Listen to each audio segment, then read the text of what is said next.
Assalamualaikum warahmatullahi wabarakatuh. Hari ini kita akan belajar farmakognosi untuk materi yang pertama di kelas 10 pada semester ganjil tahun ajaran 2020-2021. Seperti yang telah dijelaskan minggu kemarin, bahwa ada 4 pokok bahasan yang akan kita bahas selama satu semester ini. Untuk hari ini kita akan membahas pokok bahasan yang pertama, yaitu farmakognosi dan tanaman obat. Langsung saja kita masuk ke materi yang pertama tentang farmakognosi dan tanaman obat. Adapun dengan belajar materi ini diharapkan akan dapat menjelaskan pengertian farmakognosi dengan benar, menjelaskan sejarah perkembangan farmakognosi dan ruang lingkupnya dengan jelas, dan menjelaskan tata nama simplicia dan tata nama latin tanaman dengan tepat. Selain itu juga diharapkan mampu mengidentifikasi tanaman obat dengan benar, mengidentifikasi simplicia dengan benar. Untuk topik-topik yang akan kita bahas di bab 1 tentang farmakognosi dan tanaman obat, itu ada 3 subtopik. Yang pertama mengenai pengertian, sejarah, dan ruang lingkup farmakognosi. Yang kedua tentang tata nama latin dan nama simplicia. Dan yang ketiga tentang sistematika. Kita masuk ke pembahasan yang pertama tentang pengertian farmakognosi. Jadi, pengertian farmakognosi ini pada awal mulanya itu berasal dari 2 kata, yaitu farmakon dan gnosis. Jadi, farmakon ini diartikan sebagai obat atau racun, sedangkan gnosis itu diartikan sebagai pengetahuan. Maka apabila digabungkan artinya menjadi pengetahuan tentang obat. Selanjutnya, 2 istilah ini dicetuskan oleh Seidler pada tahun 1815. Seidler ini adalah peneliti kedokteran di Jerman, dan penjelasan tentang farmakon dan gnosis ini dijelaskan dalam disertasinya yang berjudul Analecta Pharmacognostica. Setelah itu banyak pengertian farmakognosi yang bermunculan, mulai dari Flückiger. Selain itu muncul juga arti sempit dari farmakognosi dan arti luas dari farmakognosi. Nah, jika Flückiger, seorang ahli bernama Flückiger, itu mendefinisikan farmakognosi sebagai pengetahuan secara serentak berbagai macam cabang ilmu pengetahuan untuk memperoleh segala segi yang perlu diketahui tentang obat. Dalam hal ini, obat alam, obat yang berasal dari alam, bukan obat sintesis yang kalian tahu seperti paracetamol, itu bukan. Jadi, yang berasal dari alam, bisa dari tanaman maupun dari tumbuhan. Selain itu, farmakognosi secara sempit itu berarti pengetahuan khusus tentang cara-cara identifikasi dan evaluasi bahan alamiah yang digunakan sebagai obat. Bahan alamiah ini bisa bahan tumbuhan, bahan hewan, sediaan galenik. Sediaan galenik itu yang disari, jadi dari tumbuhan itu disari terlebih dahulu. Selain itu juga bisa berasal dari mineral. Selanjutnya ada farmakognosi yang memiliki arti luas, yaitu pengetahuan mengenai sejarah, kultivasi atau budidaya, pengumpulan, seleksi, penyiapan, penyimpanan, identifikasi, evaluasi, pengawetan, penggunaan, dan distribusi bahan alamiah untuk pengobatan. Nah, farmakognosi ini banyak sekali berkaitan dengan ilmu-ilmu lain. Yang pertama dari segi biologi. Kenapa biologi? Seperti yang kalian tahu, biologi itu belajar tentang manusia, hewan, dan tumbuhan. Nah, hewan dan tumbuhan ini bisa menjadi salah satu bahan alamiah yang dipergunakan sebagai obat. Maka dari itu, farmakognosi berkaitan juga dengan biologi. Yang kedua, berkaitan dengan ilmu kimia. Kenapa berkaitan dengan ilmu kimia? Karena jika kalian lihat, kalian penasaran atau tidak? Misalkan, ada tanaman yang dapat berkhasiat sebagai penurun panas. Kalian pasti bertanya-tanya, apa sih kandungan zat yang ada di dalam tanaman tersebut, sehingga tanaman tersebut bisa berkhasiat sebagai penurun panas? Nah, zat berkhasiat yang ada di dalam tanaman tersebut merupakan zat kimia yang ada dalam tanaman. Selanjutnya, biokimia. Biokimia ini adalah kimia pada makhluk hidup, sama seperti penjelasan sebelumnya. Jadi, tentang kimia-kimia atau senyawa kimia yang berasal dari makhluk hidup, dan senyawa kimia itulah yang akan berkhasiat sebagai obat. Selanjutnya tentang ekonomi. Seperti yang kalian tahu sekarang ini, sudah banyak sekali bermunculan obat-obat tradisional yang penjualannya menjanjikan, bahkan mahal. Selanjutnya kita masuk ke sejarah dan ruang lingkup farmakognosi. Sebenarnya farmakognosi ini sudah ada sejak 60.000 sebelum Masehi, tapi memang dahulu itu disebutnya tidak farmakognosi. Istilah farmakognosi ini baru muncul tahun 1800-an oleh Seidler yang telah Ibu jelaskan di slide awal tadi. Jadi pada 60.000 tahun sebelum Masehi itu ada dokumen Schneider 4. Dokumen ini ada di kuburan manusia Neanderthal. Nah, kenapa dokumen ini menjadi dokumen sejarah farmakognosi? Karena di dalam dokumen itu ada tumbuhan Ephedra altissima dan Achillea sp. Jadi ada penjelasan tentang kedua tumbuhan ini, maka dari itu menjadilah sejarah farmakognosi. Selanjutnya pada tahun 3300 sebelum Masehi, itu ada catatan tradisi Eropa mengenai jamur yang dijadikan obat. Jamur ini asalnya dari pegunungan Alpen di Austria dan Italia, yaitu jamur Piptoporus betulinus. Selanjutnya pada 2500 sebelum Masehi, itu ditemukan lempeng tanah liat yang tersimpan di perpustakaan Asyurbanipal di Assyria. Nah, di lempeng tanah liat ini terdapat penjelasan penggunaan beberapa macam tanaman seperti kulit delima, opium, adas manis, madu, ragi, dan minyak jarak. Selanjutnya ke 1500 sebelum Masehi, Papyrus Ebers, seorang ilmuwan, itu membuat sebuah catatan yang berisi berbagai jenis penyakit dan pengobatannya. Selanjutnya pada 460 sampai 375 tahun sebelum Masehi, yang terkenal adalah Hippocrates. Jadi Hippocrates ini adalah seorang ahli, seorang ilmuwan yang menulis buku berjudul Corpus Hippocraticum. Buku ini berisi tentang praktik medis menggunakan tanaman obat, antara lain kayu manis, hios yamin, gentiana, kelembak, gom arat, dan bunga kantil. Selanjutnya pada tahun 200 sebelum Masehi, ini masuk ke sejarah obat tradisional Cina. Jadi pada tahun ini muncullah sebuah buku atau risalah yang berjudul Shen Nong Ben Cao Jing. Ini adalah risalah obat dari negarawan yang hebat. Jadi negarawan itu mencatat apa-apa saja obat-obat tradisional yang berasal dari tumbuhan yang dapat berfungsi sebagai obat. Itu berisi 365 obat. Selanjutnya, sejarah panjang farmakognosi ini ada lagi. Kalau tadi sebelum Masehi, sekarang tahun-tahun yang sudah Masehi, tahun-tahun sekarang yang kita ketahui, yaitu pada tahun 78 Masehi, itu yang terkenal adalah Dioscorides. Pedanius Dioscorides ini menulis buku yang berjudul De Materia Medica, berisi penjelasan tentang 600 tumbuhan obat. Contohnya, ada aloe atau lidah buaya, belladon, colchicum, ergot, hyoscyamus, dan opium.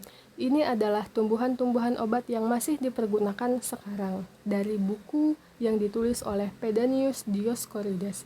Selanjutnya 130 sampai 201 Masehi. Itu tokoh yang terkenal adalah Claudius Galen. Jadi Galen ini meringkas catatan kedokteran dan farmasi. Nah, dari Galen inilah pada awal tadi Ibu ada menyebut bahan alamiah itu ada bahan tumbuhan, bahan hewan, dan sediaan galenik. Sediaan galenik inilah dikenal dari Galen. Sediaan galenik yang dibuat oleh Galen ini adalah ekstrak belladon dan tinctur IPK. Tinctur IPK ini mungkin jika kalian memperhatikan obat batuk, di OBH itu ada tinctur IPK. Lalu pada tahun 1518 dan 1593, Li Shizhen menulis Ben Cao Gangmu. Jadi, buku ini memuat 1892 obat dan lebih dari 11.000 resep. Nah, inilah yang menjadi cikal bakal obat tradisional Cina yang kita kenal sekarang. Selanjutnya pada tahun 1737 Masehi, Linnaeus, seorang ahli botani dari Swedia, menulis buku yang berjudul Genera Plantarum. Genera Plantarum ini sekarang menjadi pedoman utama untuk sistematika botani, sistematika tumbuhan.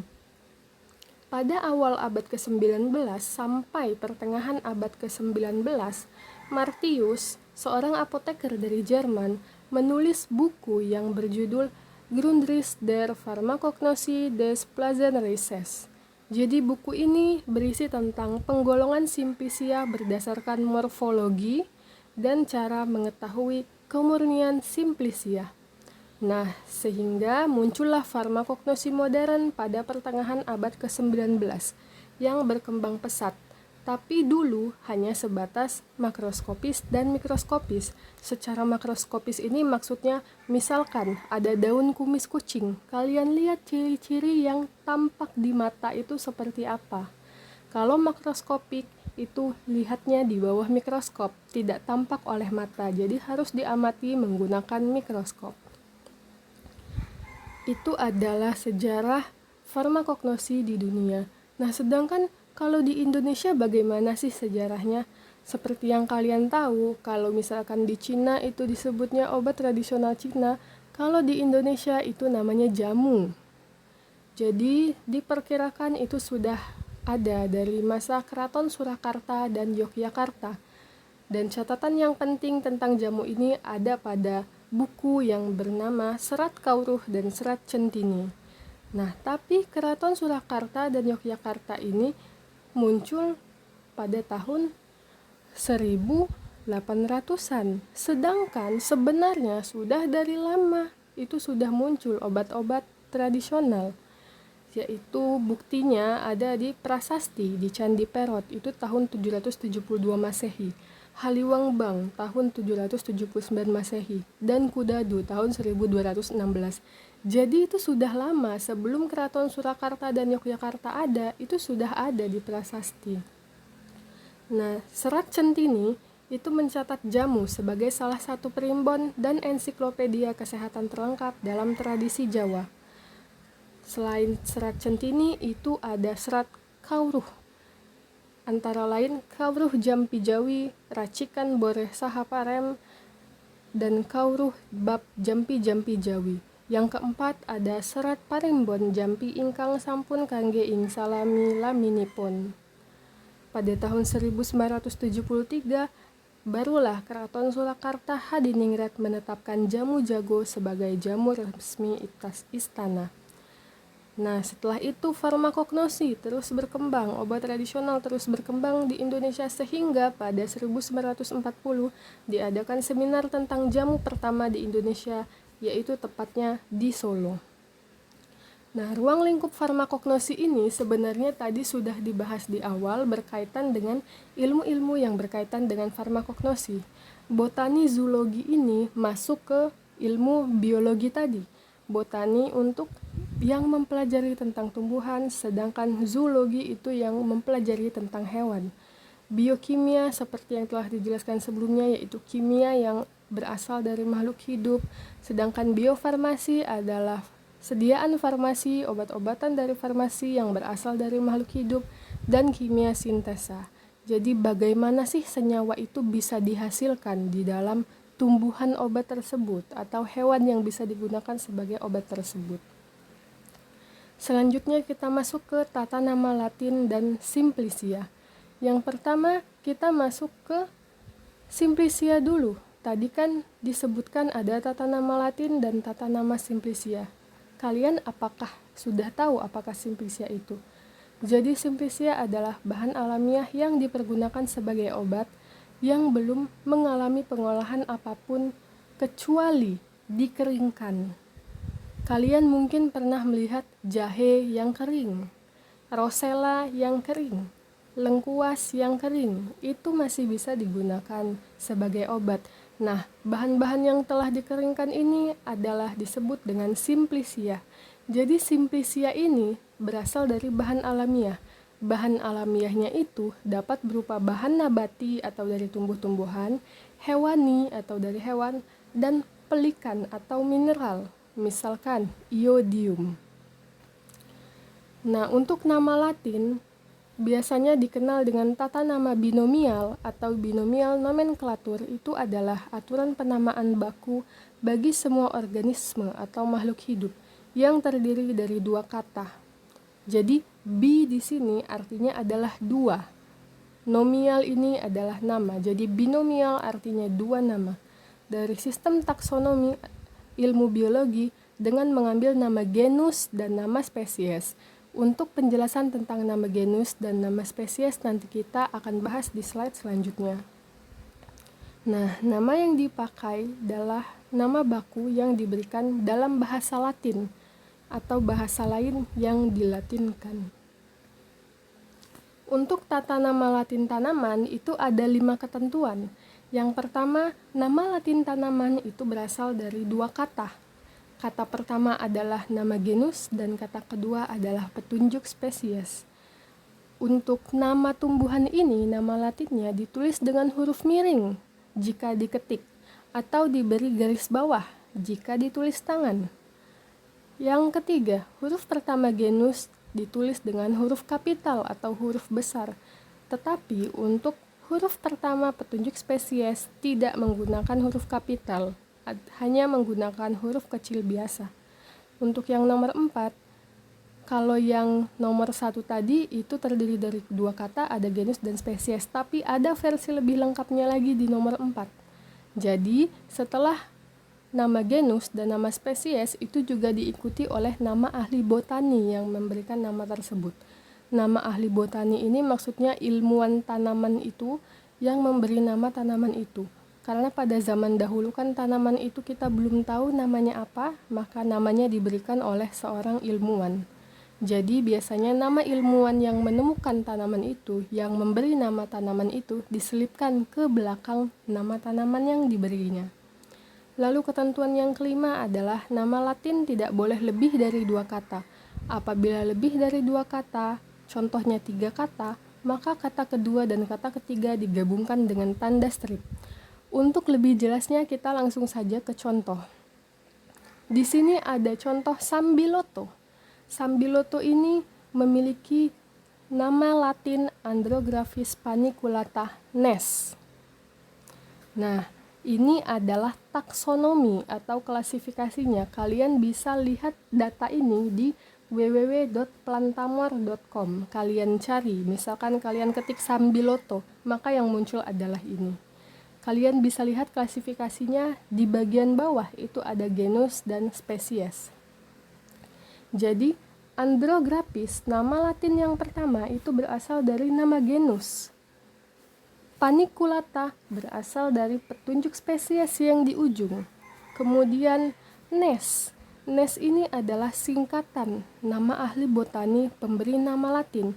Jadi, si tanaman Sambiloto ini namanya itu diberikan oleh Wolff Nes. Singkatannya adalah Nes. Nah, seperti yang telah dijelaskan sebelumnya bahwa nama Latin tanaman itu dicetak miring. Huruf A-nya adalah huruf besar karena nama genus, sedangkan untuk petunjuk spesies yang panikulatanya tidak perlu diberi huruf besar. Tapi untuk Nes itu tidak perlu dicetak miring. Contoh kedua yaitu kembang sepatu. Ini ada 3 kata, ada hibiscus, rosa, dan sinensis. Kita langsung bahas. Yang pertama, hibiscus berasal dari nama genus. Sedangkan rosa sinensis berasal dari petunjuk spesies. Dan L ini adalah Lin. Lin ini adalah singkatan nama ahli botani pemberi nama Latin. Nah, seperti yang telah diketahui, rosa dan sinensis itu kata kedua dan kata ketiga diberi tanda strip. Selanjutnya, tadi kan ada singkatan-singkatan seperti Lin, seperti Nes. Nah, jadi L ini merupakan Linnaeus. Jadi Linnaeus ini adalah seseorang yang memberi nama tanaman tersebut, misalkan Oryza sativa atau beras. Jadi beras ini namanya itu diberikan oleh ahli botani bernama Linnaeus. Selanjutnya ada mill. Mill ini adalah miller. Jadi di sini ada Funiculum vulgare mill, yaitu adas. Adas ini dinamai oleh Miller. Selanjutnya tadi ada tata nama Simplicia, sekarang ke tata nama Simplicia karena yang tadi adalah tata nama Latin. Untuk tata nama Simplicia ada 3 ketentuan penamaannya. Yang pertama adalah nama genus ditambah dengan nama bagian tanaman. Yang kedua adalah petunjuk spesies ditambah dengan nama bagian tanaman. Dan yang ketiga adalah gabungan. Genusnya masuk, petunjuk spesiesnya masuk, dan ditambah dengan nama bagian tanaman. Untuk nama bagian tanaman ini tidak memakai bahasa Indonesia. Misalkan kalian menggunakan daun sambiloto. Sambiloto tadi itu tidak kalian beri nama ujungnya itu daun. Jadi sambiloto kan tadi di awal nama latinnya Andrographis paniculata. Nama genusnya adalah Andrographis. Terus kalian pakai daunnya jadi Andrographis daun. Tidak seperti itu. Nama bagian tanaman ada istilahnya lagi. Mari kita lihat di slide selanjutnya. Jadi ini adalah istilah-istilah untuk nama bagian tumbuhan.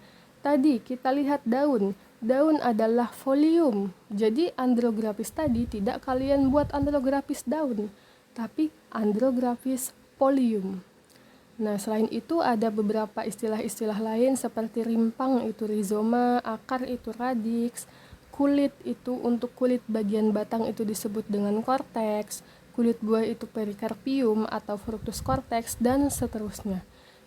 Rimpang itu maksudnya menyerupai umbi, menyerupai akar yang ada di bawah tanah. Contohnya jahe, lengkuas.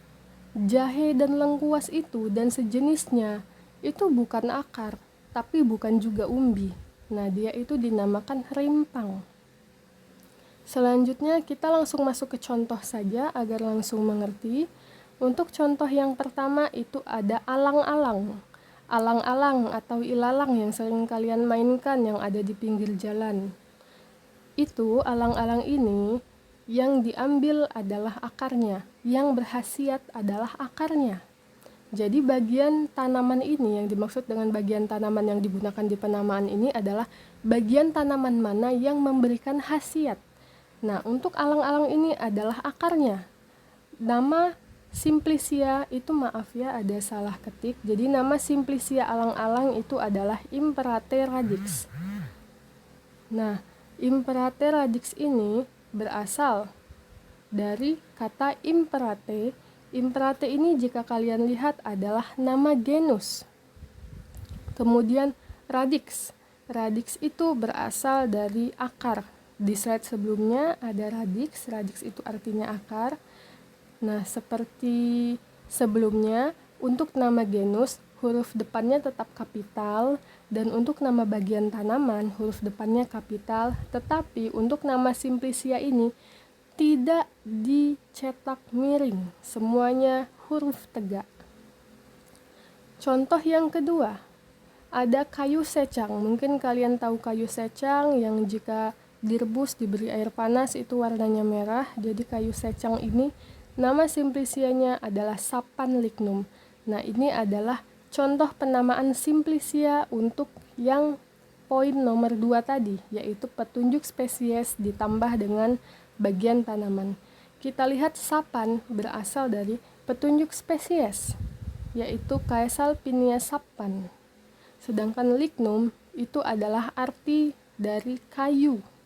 Jadi karena kayu secang ini diambil bagian kayunya, maka dinamakan lignum. Sama tadi huruf depannya masih kapital semua dan huruf tegak. Nah, untuk ketentuan yang nomor 3 tadi, yang gabungan tadi seperti Ibu jelaskan, genusnya masuk, petunjuk spesiesnya masuk, lalu ditambah bagian tanaman. Ini contohnya adalah mengkudu. Mengkudu ini yang dimanfaatkan sebagai obat adalah buahnya. Jadi untuk nama genus dari mengkudu adalah Morinda. Kenapa ujungnya ditambah E? Karena ini nama Simplicia. Nama Simplicia ujungnya memang biasanya ditambah dengan E. Morinda jadi Morindae. Terus untuk nama spesiesnya Citrifolia dibuat menjadi Citrifoliae. Lalu ujungnya ada fructus, yaitu buah. Karena diambil buah namanya fructus. Nah, ketentuan huruf kapital atau tidaknya itu sama seperti nama Latin tanaman. Jadi untuk nama genus itu huruf depannya kapital, sedangkan petunjuk spesies huruf depannya tidak kapital. Nah, selanjutnya ada ejaan Latin. Jika kalian lihat ketentuan yang pertama, jika ada huruf AE itu dibaca dengan E. Nah, ini contohnya, jika kita lihat di contoh sebelumnya itu ada mengkudu. Di sini tulisannya adalah Morindae citrifoliae. Jadi dengan ketentuan pertama tadi, AE itu dibaca E. Jadi ini cara membacanya adalah Morindae citrifoliae fructus. Selanjutnya itu ada ketentuan, kita langsung loncat ke ketentuan yang ketiga. C itu dibaca sebagai S jika huruf di belakang C itu adalah E, I, atau Y. Misal, kita contohkan ke slide sebelumnya. Sini ada Citrifoliae. C di sini diikuti oleh huruf I, sehingga penyebutannya itu berubah menjadi S. Jadi Citrifoliae, bukan Citrifoliae. Nah, untuk ejaan Latin ini bisa kalian pahami di rumah karena ada banyak sekali ejaannya. Bisa kalian latih juga untuk menyebutkan namanya. Ini untuk rangkaian ejaan Latin yang lain, ada banyak sekali sampai huruf Y. Nah, untuk pokok bahasan yang selanjutnya ada tentang sistematika tumbuhan dan zat berkhasiat serta manfaat Simplicia, itu akan kita bahas minggu depan. Sekian untuk pertemuan kita hari ini. Apakah ada pertanyaan? Jika ada pertanyaan, silahkan komentari di kolom Edmodo. Di kolom komentar Edmodo ya, bukan kolom komentar YouTube. Sekian pelajaran dari Ibu hari ini. Apabila ada kesalahan Ibu mohon maaf. Ibu akhiri, wassalamualaikum warahmatullahi wabarakatuh dan terima kasih.